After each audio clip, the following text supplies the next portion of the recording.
Hello students, तो अब हम सब लाइन्स एंड एंगल्स चैप्टर पढ़ेंगे। तो first of all we try to know that what is line. तो लाइन के बारे में जानते हैं। जैसे दो points, we have two points. वैसे we can not represent a line on a paper और any surface because a line is endless on both side, no end point, no starting point, but we represent this and both direction and arrow. This is called line. Line के बाद आता है रे। रे का starting point होता है one point होता है इसमें। ये स्टार्टिंग पॉइंट होगा, एंड पॉइंट नहीं होगा, ये होगा रे। रे मीन्स किरण, लाइन मीन्स होता है रेखा। उसके बाद लाइन सेगमेंट। अब लाइन सेगमेंट क्या है?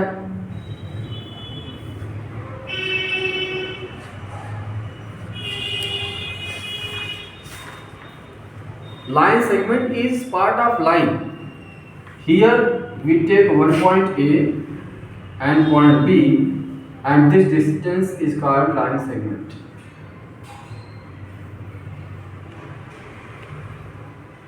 इस चैप्टर में हम सब दो लाइन से मिले हुए एंगल्स के बारे में जानेंगे। तो जैसा आप लोगों ने अभी समझा कि लाइन क्या है। Line is endless on both direction, it has no starting point and no end point. Ray has one point, one starting point, no end point, and line segment has one starting point and one point. So we can say that line segment is a fixed path between two points. दो points के बीच का एक definite path होता है, definite distance होता है, उसको हम लाइन सेगमेंट बोलते हैं। फिर यही दो लाइन से मिलके या टू रेज से तो एंगल होता है। एंगल क्या होता है? एंगल यानी कि कोण। The inclination between two rays, दो किरणों के बीच का झुकाव। The inclination between two rays, दो किरणों के बीच का झुकाव को हम कोण कहते हैं। या when two lines originate from one common point, जब दो लाइन या दो रेज जो हैं किसी वन कॉमन पॉइंट से ओरिजिनेट हो, यानी वहां से निकले, तो दोनों लाइंस क्या कहलाती हैं? आर्म्स कहलाती हैं। और उनके बीच का जो डिस्टेंस होता है, यानी बीच का जो इंक्लिनेशन होता है, दैट इज कॉल्ड एंगल। इसको हम बोलेंगे आर्म। और ये पॉइंट क्या है? कॉमन पॉइंट को हम बोल सकते हैं वर्टेक्स। ये होता है आपका वर्टेक्स। वर्टेक्स को हम हिंदी में शीर्ष कहते हैं, आर्म को हम भुजा कहते हैं। इन दोनों भुजाओं के बीच का जो इंक्लिनेशन है वो क्या है?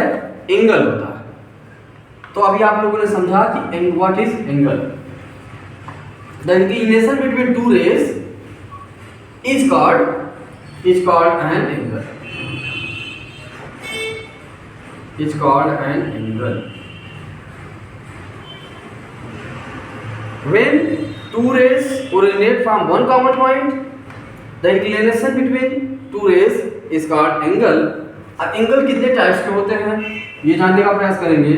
तो types of angle, types of angle, कोणों के प्रकार।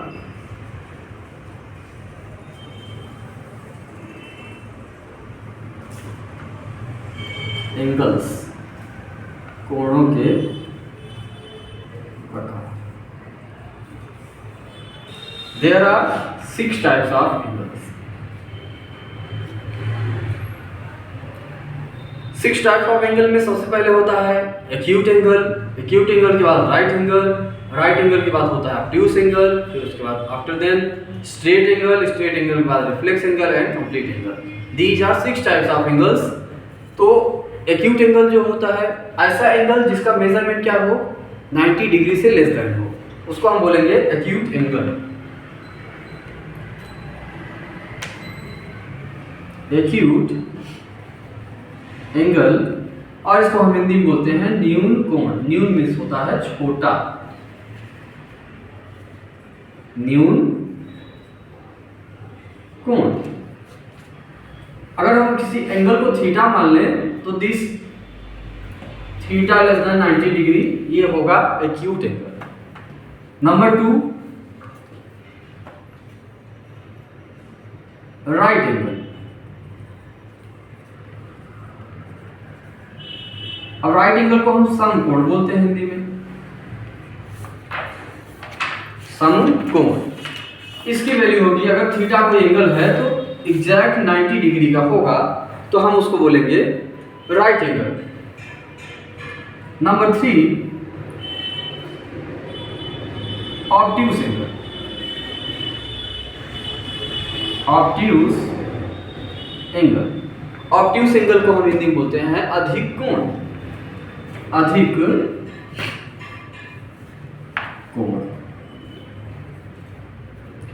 यहां पे अगर कोई एंगल थीटा है तो that will be greater than 90 degree. 90 degree से बड़ा होगा तो ऑब्ट्यूज एंगल होगा। Number 4, straight angle.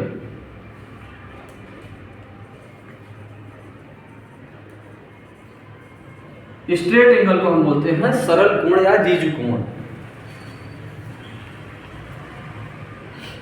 ऋजु कोण, यहां पे स्ट्रेट एंगल एग्जैक्ट 180 डिग्री का होता है।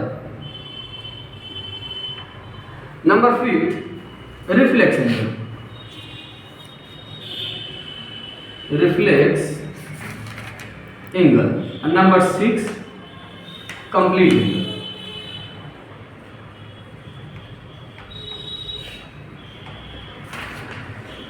कंप्लीट एंगल ये होगा ग्रेटर देन 180 डिग्री, ये एग्जैक्ट होगा 360 डिग्री। इसको पूर्ण कोण कहते हैं और रिफ्लेक्स एंगल को बृहद कोण कहते हैं।